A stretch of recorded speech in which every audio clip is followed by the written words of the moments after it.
नमस्कार। किसी को ब्लड इन्फेक्शन हो गया, आईसीयू में भर्ती है या घर पर एंटीबायोटिक्स चल रही हैं। सबसे पहला सवाल क्या आता है? डॉक्टर साहब चाय दे दें? दूध तो दे ही सकते हैं ना। और कई बार डॉक्टर कुछ सेकंड सोचकर कहते हैं, देखिए कंडीशन पर डिपेंड करता है। तो आज हम यही समझेंगे कि ब्लड इन्फेक्शन में चाय और दूध का असली सच क्या है, कब ठीक है कब नहीं, और आपको कैसे पता चलेगा कि आपके केस में लेना सही है या नहीं। पहले समझते हैं ब्लड इन्फेक्शन में होता क्या है। ब्लड इन्फेक्शन यानी सेप्सिस। जब बैक्टीरिया खून में पहुंच जाते हैं तो बॉडी सर्वाइवल मोड में चली जाती है। क्रिटिकल केयर एक्सपर्ट्स जैसे इंटरनेशनल सेप्सिस फोरम साफ कहते हैं कि सेप्सिस में शरीर का पूरा सिस्टम हाई अलर्ट पर होता है। इन्फ्लेमेशन बढ़ता है, हार्ट रेट बढ़ता है, मेटाबॉलिज्म बदल जाता है और डाइजेशन स्लो हो जाता है। मतलब जो चीज़ आप नॉर्मल हालात में आराम से खा पी लेते हैं, वही चीज़ इस समय बॉडी को हैवी लग सकती है। अब बात करते हैं चाय की। सीधा सवाल, क्या ब्लड इन्फेक्शन में चाय पी सकते हैं? इसका जवाब है हाँ, लेकिन कंडीशन के साथ। पहले समझिए, चाय में कैफीन होता है।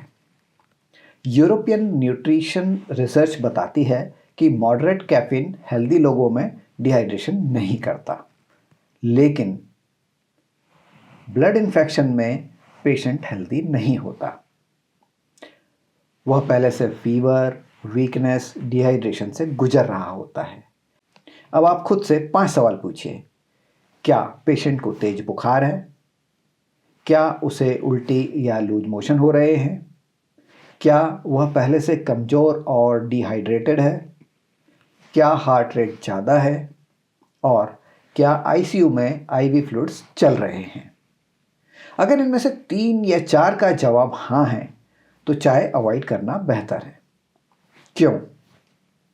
क्योंकि कैफीन हार्ट रेट बढ़ा सकता है, बॉडी को और डिहाइड्रेटेड कर सकता है, एसिडिटी बढ़ा सकता है, लेकिन अगर फीवर कंट्रोल्ड है, पेशेंट अलर्ट है, डिहाइड्रेशन नहीं है, डॉक्टर ने मना नहीं किया है, तो दिन में एक हल्की चाय, वो भी खाली पेट नहीं और बहुत गाढ़ी नहीं, ये दी जा सकती है। मतलब चाय दुश्मन नहीं है, लेकिन टाइमिंग और क्वांटिटी बहुत इम्पॉर्टेंट है।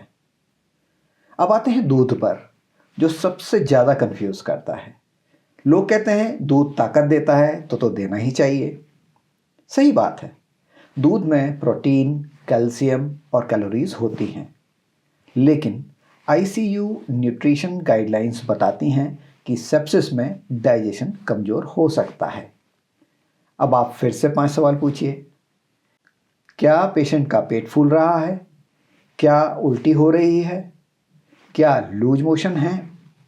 क्या एंटीबायोटिक्स से नौजिया हो रहा है? क्या पहले भी दूध से गैस या हैवीनेस होती थी? अगर इनमें से कई जवाब हाँ हैं तो दूध टेम्परेरीली अवॉइड करना चाहिए, क्योंकि इस समय बॉडी एनर्जी इन्फेक्शन से लड़ने में लगा रही है, हैवी डाइजेशन में नहीं लगा रही है। लेकिन अगर पेट स्टेबल है, कोई जीआई सिम्टम नहीं है, डॉक्टर ने रेस्ट्रिक्शन नहीं दी है, तो गुनगुना दूध कम मात्रा में और एंटीबायोटिक्स से 1 या 2 घंटे के गैप से रखकर दिया जा सकता है।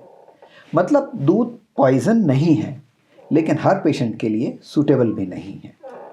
अब सबसे ज़रूरी बात, बॉडी को असल में क्या चाहिए?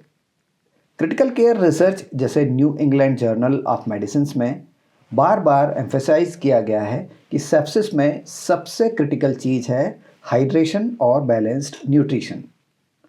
मतलब गुनगुना पानी, ओआरएस, वो भी डॉक्टर की सलाह से, नारियल पानी, पतली दाल का पानी, लाइट और इजीली डाइजेस्टेबल डाइट, ये बॉडी को सपोर्ट करती हैं, इन्हें दिया जा सकता है।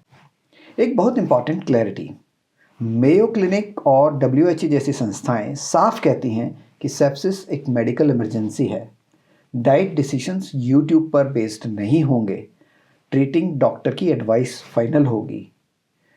अगर ICU में एडमिशन है, ब्लड प्रेशर अनस्टेबल है, IV एंटीबायोटिक्स चल रही हैं, तो डाइट स्ट्रिक्टली सुपरवाइज्ड होगी।